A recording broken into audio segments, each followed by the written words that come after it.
Hi, I'm Mike Papantonio, and this is America's Lawyer. The Fed is raising interest rates to fight inflation, but with the nation on the brink of a recession, that might not be a good idea. We'll bring you up to speed on those details. Police officers in Uvalde, well, they're fighting hard to keep the body cam footage of the recent school shooting hidden from the public.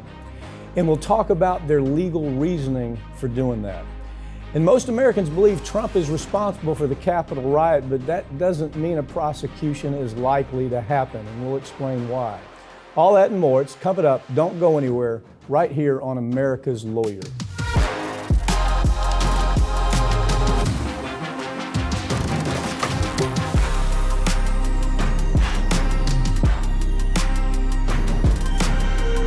Inflation is out of control, and the Biden administration is raising interest rates to fight it. But is that the smartest move? Right now, to join me, I have Michael Bixby, the fire-breathing progressive, standing in for Farron Cousins this week. Michael, as I look at this case, you have all of the talking heads all over the place about the fact that the Fed should do this and Fed should do that. But there are some pretty important points that they're making about raising interest rates and how it's potentially going to bring on a recession. That's exactly right. So that's exactly what they're talking about, is the natural reaction to this of, we've got to keep the prices down. And you notice what some of the Fed is saying, we actually want to really bring wages down. Right. Is part of what the goal is to be accomplished here. And absolutely, there's a real risk. In fact, it's the consensus that if the Fed keeps this up, that what you're going to get is at best some sort of maybe if it's not a full-blown recession, you're going to have some contraction. So you're talking about something that's obviously going to have negative effects. The problem with recession, as you know, is most of the time we don't even see it until it's almost over. And what I thought was so remarkable is Janet Yellen coming out and saying, well, there's a couple things I didn't see coming. I didn't see the potential for recession, and I didn't see inflation. What scares the hell out of me about that is that's her job. And it was almost as if she said the whole administration was asleep. They were asleep on this issue. And if you think about that, Pap, I mean, this is complicated, and I don't want to say oversimplify it, but at the same time, some of this is fairly elementary. I mean, what happened in 2020 and 2021? We printed trillions of dollars. The natural effect of that, of saying, well, what is the likely cause of this going to be? Is that going to cause inflation or deflation? I mean, if you ask it on a very elementary side, it's like, well, that's much more likely to cause inflation. And there's a lot of complicated effects of that. I appreciate that, but you're right. We have the best minds, or supposedly the best minds, who should be looking out for this and saying, how are we going to manage? Yeah, how do you say never saw it coming? Okay, it was like we heard the same thing about the economic crash with the mortgages. Never saw it coming. And you ask yourself, well, my God, who's at the wheel? And it doesn't seem to make any difference when we're talking to these economists, because they didn't see either the crash coming, they didn't see this coming, they didn't see inflation coming, they didn't see potential for recession coming. They don't talk about what you talked about, is that the end result is to lower wages and potentially put millions of people out of jobs as this progresses. Right, and you want to say how is, if you bury your head in the sand, you can miss a lot of stuff. Yeah. If you choose to ignore it. But the ultimate consequence here, it's not going to affect the people at the top, the people who didn't see it. And what you're going to see is the most damage is going to happen on the bottom end. It's going to happen for the lower wage workers already, who are going to be harmed. Right, gated communities are not going to feel this. Correct. The Supreme Court might be stripping American citizens of their Miranda rights, and that could be a disaster. Mike, when I saw this, I just got to thinking, the Miranda, of course, is, trying to think, 1966. Yep. The Supreme Court said they're just things that you ought to tell somebody you've taken into custody and arrested before you interrogate them, because of the terrible coercion that existed before then. Pick it up. Right to remain silent, right to an attorney. If you don't have the money for an attorney, we'll provide one for you. These are things that it's there for a reason, is because, again, the average American doesn't really know, doesn't understand the legal system, and you get down to it, it's the coercion. And you do see that. The way the police state in America is set up. It is based on, oh, just tell me this. I can't tell you how many times I've seen instances like this. Oh, if you just tell me, the officers just want you to confess, want you to give them the information that helps them get the conviction, helps them get the arrest, and say, oh, well, everything will be okay. And that's not the case. Well, a history flashback is that it got much worse than that. It got to where it was, some situations looked like Guantanamo to get these confessions. And so all of a sudden, in 1966, the Supreme Court says we have to stop that. And we at least, if we have these constitutional rights, then at the very least, we have the responsibility to tell people about it. The case to watch is Vega v. Taco, right? That's right. And it's an interesting case, Pat, because the person who's raised the issue is actually the officer. Right. He said, I didn't violate this person's right because the Miranda warnings, that's been the law for 50 years, that's actually not the law. That's not a requirement. That's not part of the constitutional provisions Correct. here that I have to comply with. So the officer's the one bringing it up and saying this isn't actually your Well, right. it's part of that federalist argument versus states' rights argument, and that's where this is going. As this progresses, what we're going to find is that states get to build their own standards on what they think a Miranda should look like. They can decide what the policies are, how far we can take it.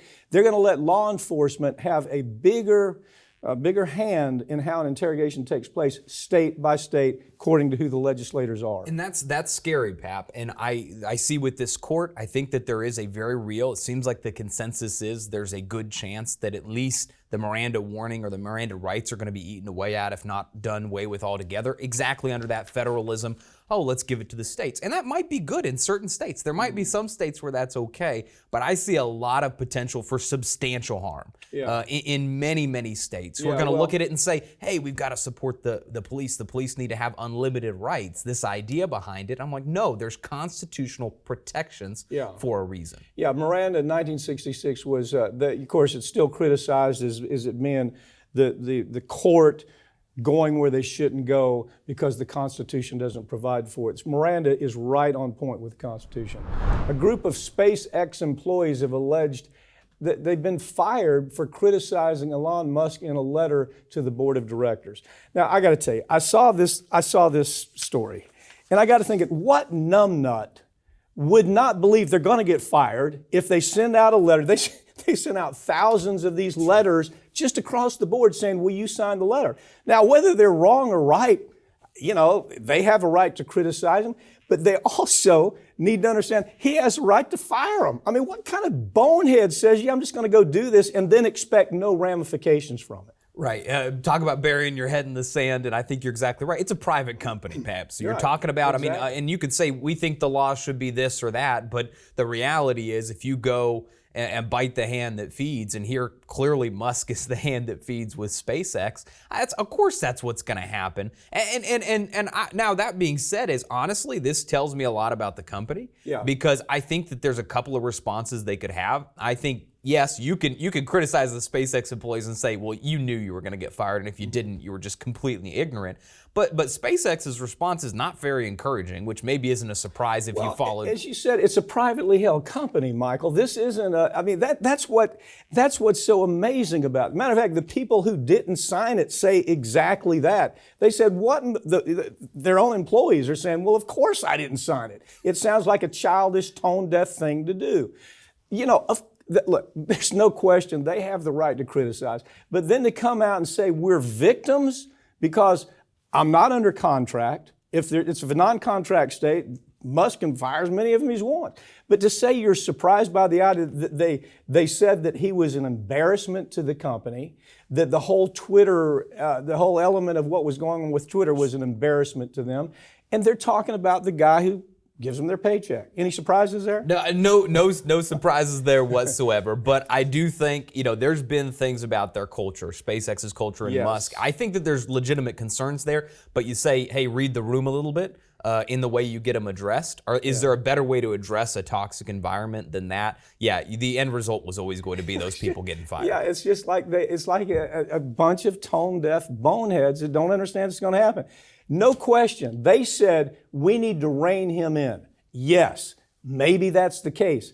but expect the consequences. There was other ways to go about doing it. The former fiance of Khashoggi wants President Biden to ask Saudi Arabia an important question on his upcoming visit. Real simple question: where are the pieces to my husband's body? That's a horrible thing to have to ask, but that's the question she has. She says, look, if President Biden goes over there groveling and begging on bended knees for something, maybe mention that this guy that you were so critical of, the Prince of Saudi Arabia, maybe ask that guy that you called a pariah, by the way, before you were over here groveling, ask him where the parts to my husband's body are today. Yeah, that's awful powerful, Pap. And if you're Biden, I think he's in a tough spot because he's very clearly, he didn't equivocate. He said, it is pariah. We will bring him to justice. We're going to hold them accountable. We're going to do something different because Trump failed here too. There's no question. Trump was all over Saudi Arabia. Like they had a love affair with Trump. I had a love affair with the Prince after he chopped up Khashoggi. And that was embarrassing. But yeah, what happened here is they got caught. That was the only difference, is that if you think that this is the one exception, the CIA concluded with regards to him that this was something. This was directly an order from the Crown Prince. The real question, Michael, you realize there's questions whether he was even watching it because they had the TV set up. Now, this freak, this maniac that is just nothing but a despot, just a dictator over there. He has no right to even sit there. It's like they proclaimed one day that I'm going to take all of this land. I'm going to take all these oil rights. Who in the hell says, yeah, you can have, but that's how the family's grown, you understand. Right. It's just we're in charge. Nobody put us in charge. We're in charge, and they've been in charge for all these generations. When Biden came out and said, look, I'm going to make them pay the price. Remember, he was running for president, all that tough talk. He was saying, criticizing Trump, who should have been criticized, but saying, when I'm in charge, they're going to pay the price for what they've done. Yeah, how much you want to bet that we don't see a strong Biden who's criticizing that, bringing this up, addressing this issue for something where, again, they convicted multiple people, Saudi Arabia convicted them, and then commuted the sentences. Yeah. It's an embarrassment, absolute embarrassment. Well, you know what? There's right now as we speak, they're teetering. Does he go? Doesn't he go? Don't go. Don't go. The idea of expedience over values just doesn't fit a president. The Uvalde Police Department is fighting hard to keep body cam footage on the day of the Robb Elementary School shooting hidden from the public. Wow. Okay, here it is. They're being sued, obviously. The police officers that were supposed to be in charge of saving these kids, 19 officers waited outside the school, fully armed, while all this was going on, while children were saying, calling 911, help. What's your take? Yeah, this is kind of pathetic, Pap. This is another thing that is embarrassing, and that's actually, if you look at their response of, say, why don't they want to give the video? Why don't they want sunshine here so we can see as these children were murdered, and you didn't do your job. You allowed these children to be murdered. Why? Because we would be embarrassed. Yeah, that's what they said. Yeah, literally, they came out and said anybody would be embarrassed to have 19 police officers. Who in the hell would not have rushed in, just like the fellow that ended up doing it? 19 police officers out there, and they can't make a decision on how to handle the problem. So here's what I really love about their answer when you take a look at it. They say it's going to reveal the methods that we use to fight crime. Literally, that's part of they're going to say, if we were to disclose this is going to reveal the techniques that we use to fight crime. It's going to show all of these tricks that we have to fight crime. So we can't release this. Also, it's going to cause distress to our employees once they understand what really happened. Once they understand how irresponsible we were, how shameful we were, we're going to be in fear for our physical safety. The juxtaposition between children being murdered and the failure in allowing that to happen versus you saying, I'm going to be uncomfortable. This is unquestionably, this information has to come out. Yeah, there's no judge that's going to grant this. I don't care. Even in Texas, even with a Texas judge, the Texas good old boy judge is not going to grant. This is the most outrageous kind of response. More and more Americans are blaming Trump for the Capitol riots, but that doesn't mean a prosecution is going to be slam dunk. It's actually far from it. If you follow the comments of anybody following the details, and frankly, I haven't followed the details. I watched parts of it. I watched reruns of things. I try to figure out what's really going on. It's very clear that these hearings need to take place because this has significant ramifications. But is Trump going to be prosecuted with Merrick Garland? With this Department of Justice? Is he going to be prosecuted? That's probably not is the answer, and it's an incredible question because obviously you have Garland who was potentially going to the Supreme Court and maybe got shafted by most accounts. Yeah. But I think Chris Christie was the one who really gave some comments recently, some insight as a former prosecutor himself, and he said the concern here is if you swing and you miss. Mm-hmm. What if you swing and a miss? You're going to be concerned about what sort of an effect that has, and basically they're looking for to prosecute this. It's got to be almost a guarantee. It's got to be something that's 99.9%. Well, he goes beyond that. He says the Department of Justice is so sometimes dysfunctional. I mean, that's what it is. When they're so dysfunctional that unless there's a 99.9% of a prosecution being successful, they won't do it. That's why you see him going after this low-hanging fruit all the time. That's why we don't ever see him going after Wall Street white-collar criminals who steal billions of dollars from the American public, because unless it's a softball, especially with Merrick Garland, they're not going to go after this. And that's what Christie says. And it's not just Christie. There's a lot of people who are talking about the idea of willful blindness. The concept that they'd have to get to is that there was willful blindness on his part. I think there is. I think when you look at it, it doesn't take much to get there to conclude that. But they have to get there in front of a jury to prove intent. And without intent, did he have an intention by way of willful blindness to allow this to happen? And most of the pundits are saying no, and I agree with that. Right, and I think you're right, is that the fundamental problem is one of saying, well, I don't want to lose. I don't want to potentially be the guy who lost a case, so I'm just not going to take it. If it's a hard case, if it's a difficult case, even if maybe there's some really strong facts, some of the stuff that we've come out and seen that is frankly uncomfortable to kind of watch, uncomfortable to see, but it's like, hey, look, if this is not a guarantee, then I'm gonna go on to the next one and prosecute the guy who doesn't have any money to defend himself or the lower level person. Well, you always see it, don't you? I mean, and it's disturbing because it's part of their culture. And when Chris Christie and these other folks are making this statement, they literally are saying, this is the Department of Justice, unless it's a softball, they're not going to prosecute anybody. HSBC, how about that? You were involved with that whole banking issue as a lawyer. HSBC pleads to washing money for terrorism that ended up in the death of American soldiers. Yes, we did that. Yes, we washed the money. Yes, we made $100 billion. And yes, we knew it was going to kill American soldiers. And you know what the Department of Justice did? They fined them. Cost of doing business. Cost of doing business. That's just a little bit of our margin, a small little percentage of our margin. And nothing will change. The next generation will do the same thing. He needs to be prosecuted. Trump needs to be prosecuted. Is there enough to do it? Yes, there is. Will they do it? No, they won't. That's my take on it right there. I think you're right, pal. Yeah. Thank you for joining me, Mike. Thanks for having me, pal.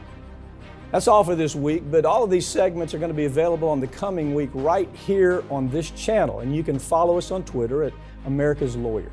I'm Mike Papantonio, and this has been America's Lawyer, where every week we tell you the stories that corporate media won't tell you because their advertisers don't let them do it, or because their political connections don't allow for it. We'll see you next week.